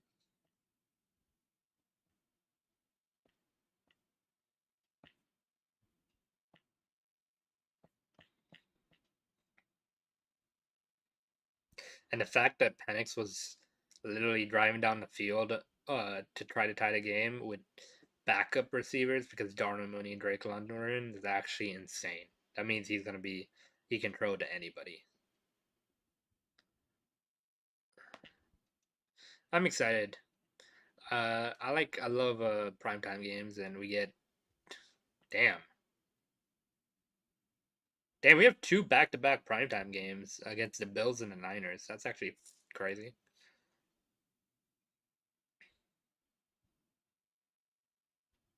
Dang, at the end of the season we have three late games, dude. That's crazy.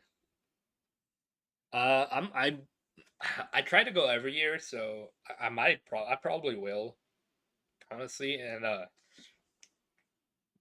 if I do, I kind of want to I want to go to either Buffalo game or the Rams game, one of those Monday night games. I think that'll be really fun to just see a primetime game. And like Buffalo and LA are fun teams to watch, especially Josh Allen. I've never seen Josh Allen in person, so October 13th, if I could go to that game, I mean, that would be awesome. I would love to go see Josh Allen play.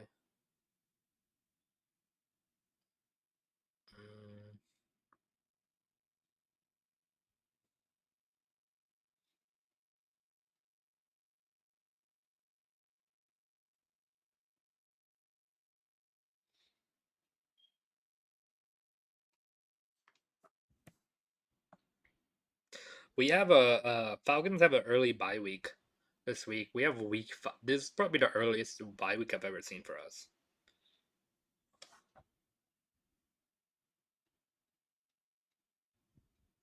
Oh, okay, yeah. Okay, at Carolina, yeah. That'd be a fun game though, Tim. Regardless, when you play us in Carolina, that'd be fun. You guys play Bills and Rams too, right? I'm assuming you do because our whole division has the same schedule, has the same teams we play against. Uh,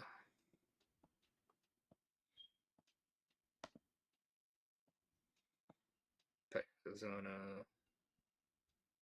Oh, you play Buffalo at October 26th. That'll be a fun game to go to. And then you play November 30th. You play the Rams. Yeah, that's cool. Interesting.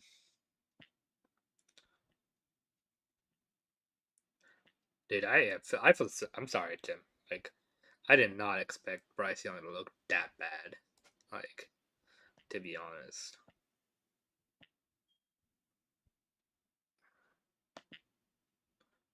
All right, let's see the schedule. I want to see the Monday Night Football schedule for like the weeks, because I know we might be on a doubleheader on the week we play the Bills. Yeah, Carolina Buffalo tickets. Like, oh dang, yeah, that's crazy.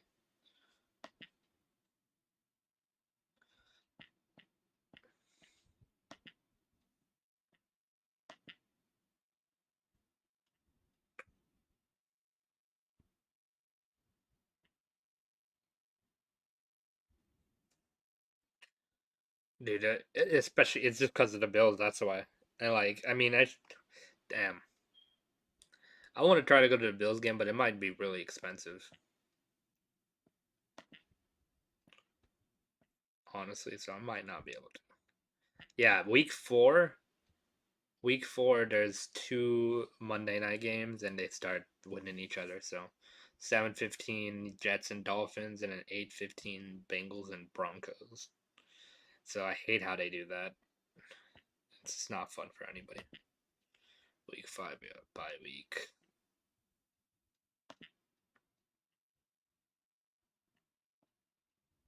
Okay, and then yeah, Buffalo. We played Falcons 7:15 on ESPN, and then 8:15 Bears Washington, which I hate that. I hate that they start doing double Monday Night Football doubleheaders, but it's like they play within each other, so like you would have yeah, it's stupid.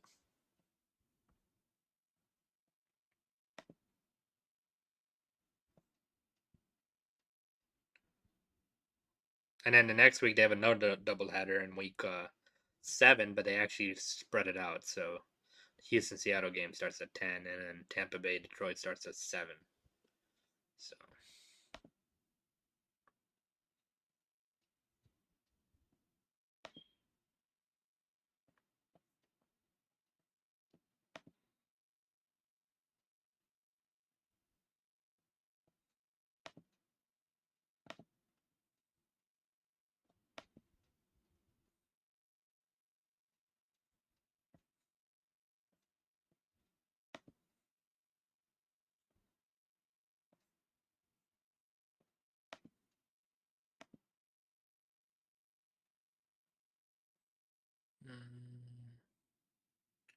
week 10 and 11 there's or early morning games. Oh, that's Thanksgiving week. Thanksgiving games.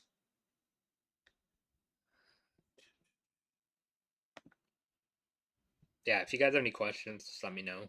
Or if you want to talk about anything, let me know. We just finished up the pod. Just went over all the games for week 2, went over week 1 games, did all that good stuff.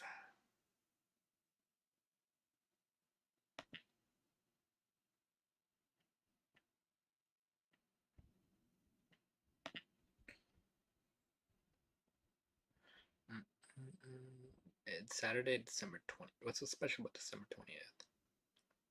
I have no idea, but there's 2 games December 20th for some reason. But okay. 4 games at 4 o'clock. Christmas game, of course. Netflix, Prime Video. And Monday is the Falcons.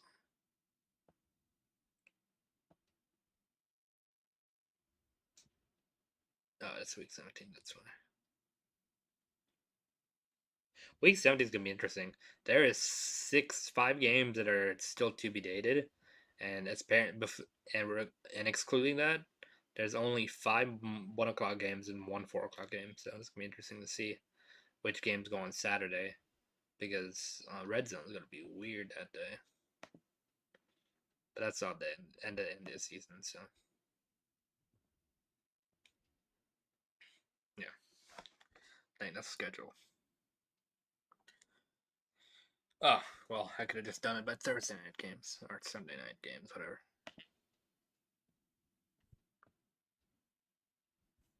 I like it that we have a lot of primetime games, honestly. That Bills game is gonna be so good. I don't think anybody's gonna watch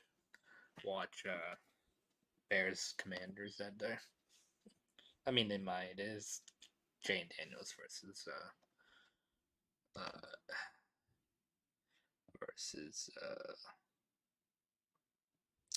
Caleb Williams. I'm just gonna look at tickets for no reason. Oh, it's gonna be expensive. The Bills one that I'm about to look at. Oh.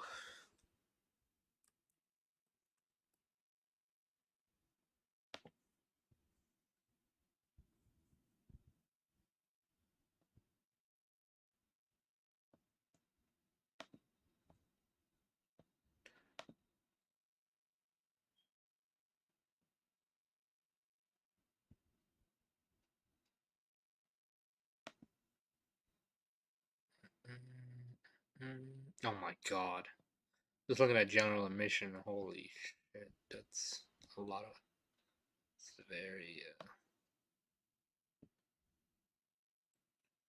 very expensive. Holy shit, $1,000. God dang. What about right behind the Falcons bench?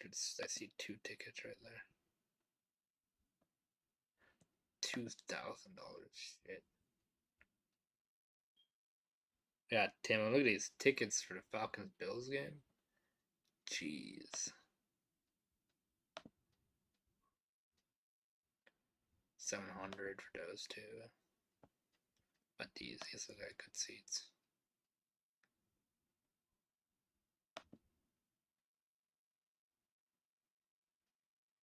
$800. Jeez.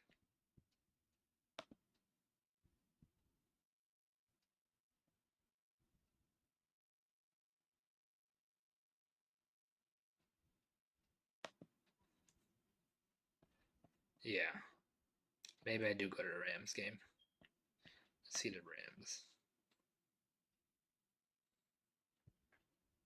They're just 2 expensive games. But the Rams game should be a lot cheaper, if I had to guess.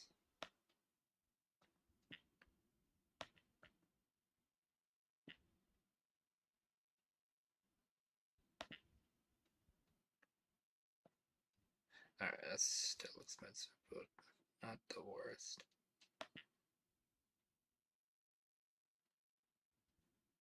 Yeah, exactly, Tim.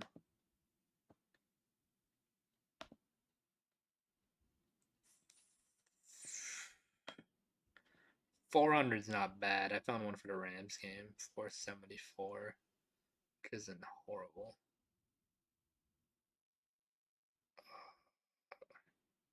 See, the seat I like to go to, it's like corner seats, which I try to go every time, but it's not available for the Rams game.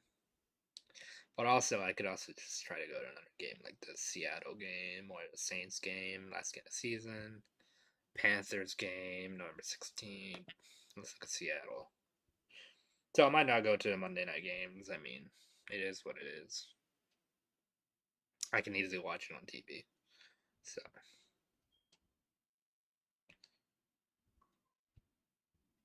Just trying to find my seats. Let's check that.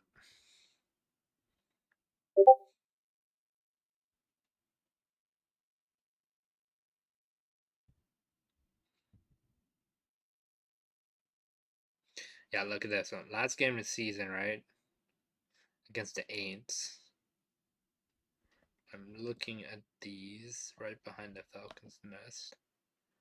Right behind the Falcons bench. Okay, it's still 1,300 for no reason. But if I go to here,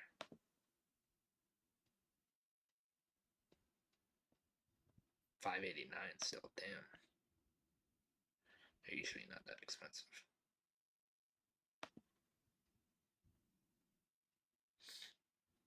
Let's see how it plays out, I guess. We'll see. I'll see how it plays out. The prices fluctuate all the time, so.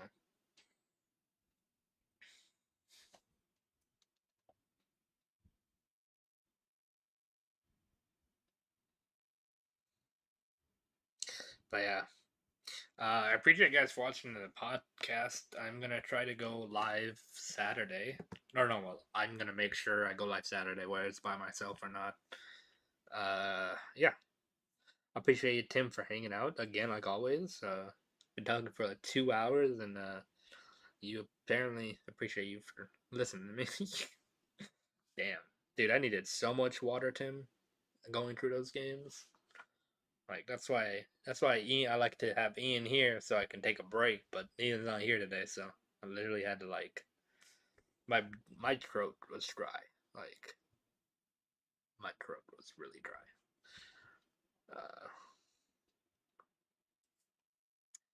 But thank you again, Tim, and everybody watching after the live.